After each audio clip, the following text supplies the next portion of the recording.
boys and girls. I've got my cat Lily here today. We were sitting around kind of petting each other, and we thought, hey, it might be a good time to read some more Mouse and the Motorcycle. So Lily, can you wave to all the boys and girls? Hi, guys. Oh, I think Lily's had enough. I think she might want to get down in a minute. There she goes. See you later, Lily.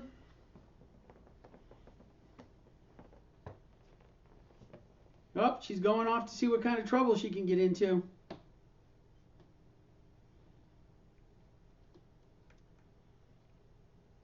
I think she's trying to eat my Chromebook.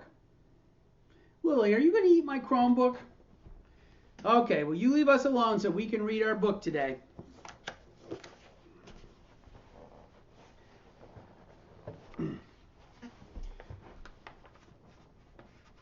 So let's pick up with where we are on the Mouse and the Motorcycle. The last time we read, Ralph was starting to get in trouble with the vacuum cleaner. Remember, Ralph hates the vacuum cleaner because the vacuum cleaner can lead to nothing but trouble. So let's see what happens today.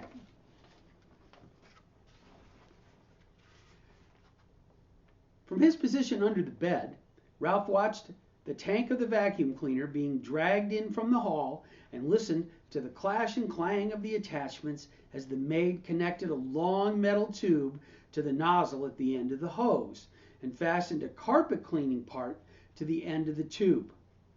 He heard her humming to herself as she plugged in the deadly machine and began to work it back and forth across the carpet. It's nice she's so happy, thought Ralph bitterly, as he watched the hungry machine devour dust and lint that lay in its path. The maid's feet, in white sneakers, moved across the room until, without bothering to bend down to see where she was cleaning, she shoved the attachment under the bed. It slid closer and closer to Ralph. To be on the safe side, he pushed the motorcycle farther from the reach of the machine, for he dared not take his eyes off the attachment for even an instant. He shuddered as he watched it gobble a dust mouse, but even as he shuddered, he was fascinated by the power of the motor. The maid began to sing. I'll give you a paper of pins, for that's the way my love begins. The attachment fell off the end of the long tube, but the maid, whose thoughts were elsewhere, did not notice. Now Ralph could feel the machine sucking its breath and knew he was in danger of being inhaled along with the dust mice. Recklessly, the maid pushed the opened end of the tube back and forth any old way.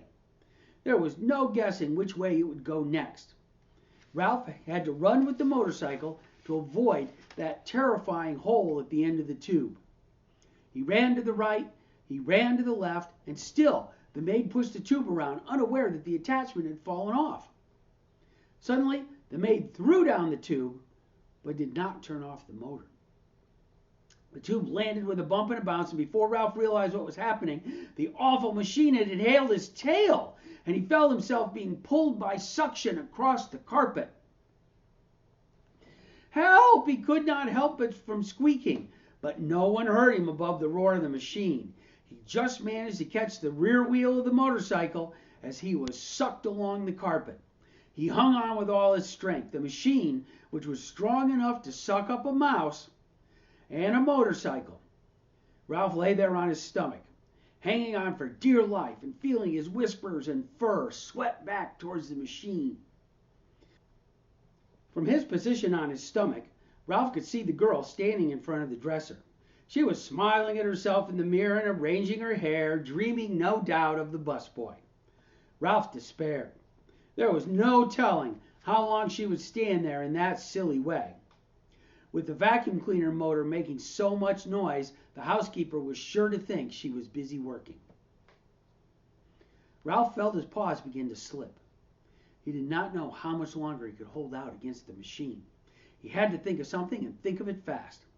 With every bit of strength he had left in his body, he clung to the wheels of the motorcycle with his left paw while he moved his right paw to the exhaust pipe.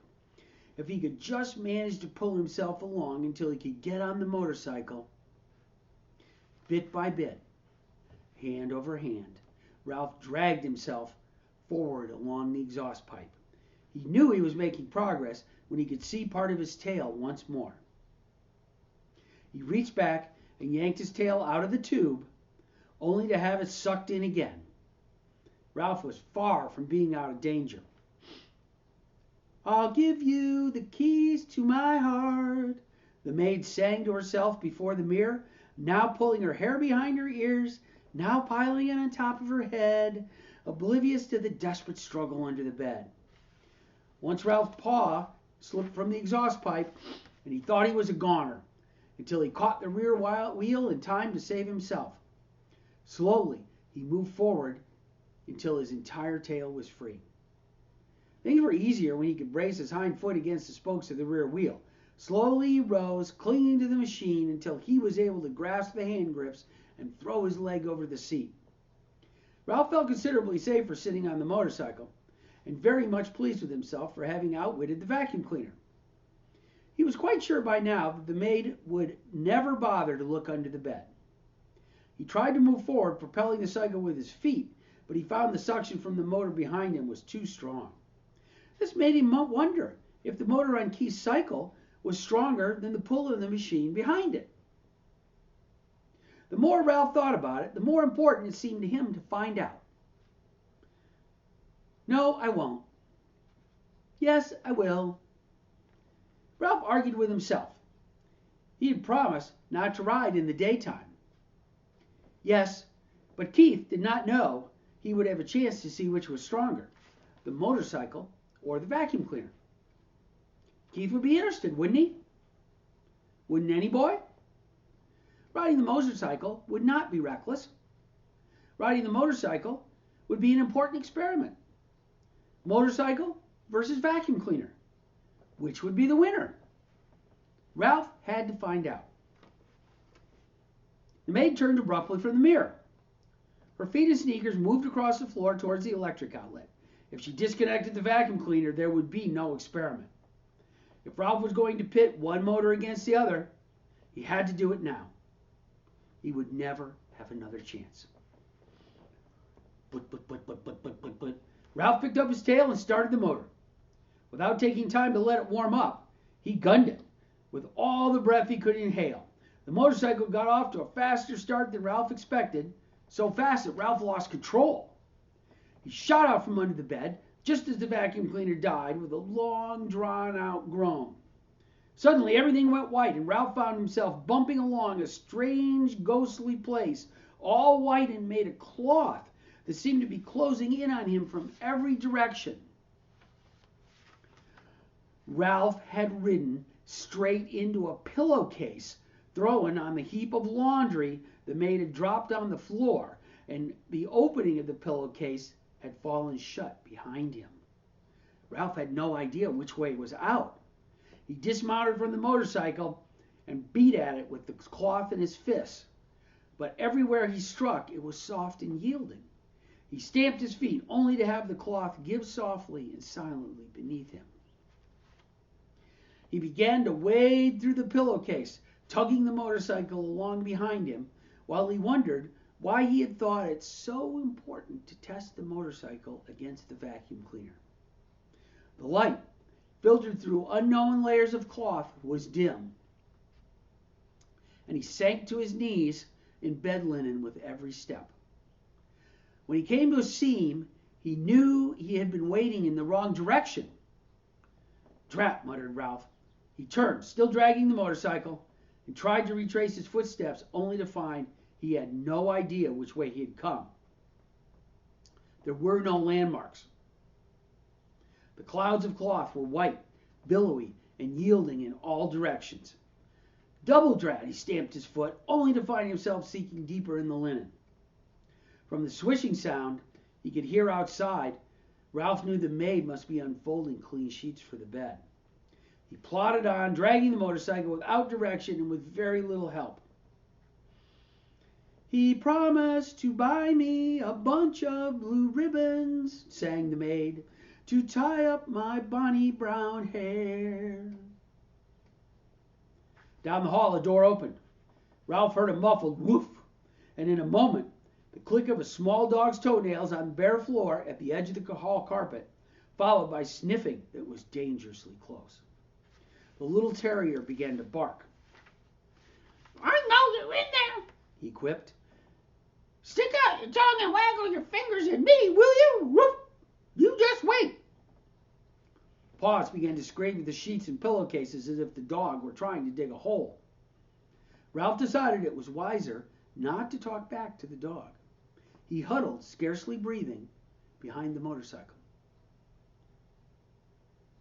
"Well, hello, you cute little thing," said the maid, revealing to Ralph that she was even sillier than he thought, as if there was anything cute about a terrier that could scarcely see through his own hair. The dog went on yapping, a bit self-consciously, Ralph thought, now that he knew he was being admired by the maid. A man's steps came thumping down the hall. "Stop your racket, you pesky mutt," said the owner's voice, and Ralph knew when the bark suddenly came from above him that the dog had been snatched up.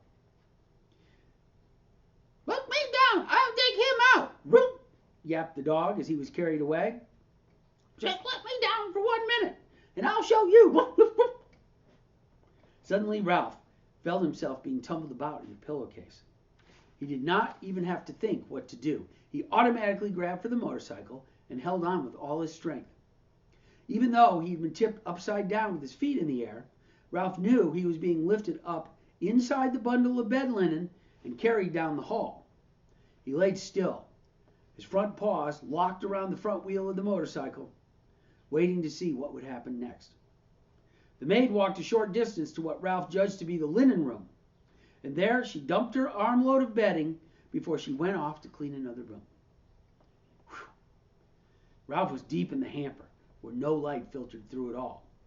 These sheets and pillowcases were on their way to the laundry, and since he had no wish to go in the washing machine, any more than he had wished to be thrown out with the trash, there was only one thing for him to do. Start chewing.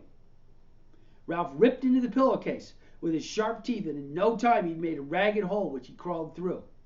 When he tried to pull the motorcycle after him, he discovered the hole was too small. He had to stop and chew it bigger before he could pull the machine along with him. Ralph chewed through another layer of cloth, and then another as he worked his way upward, each time enlarging the hole for the motorcycle. His jaws began to ache, and still another layer of cloth lay ahead. This time, a damp bath towel, which would make slow chewing. Ralph was forced to make a decision. Did he want to save his life, or did he want to be carried off to the laundry with the motorcycle? There was only one answer.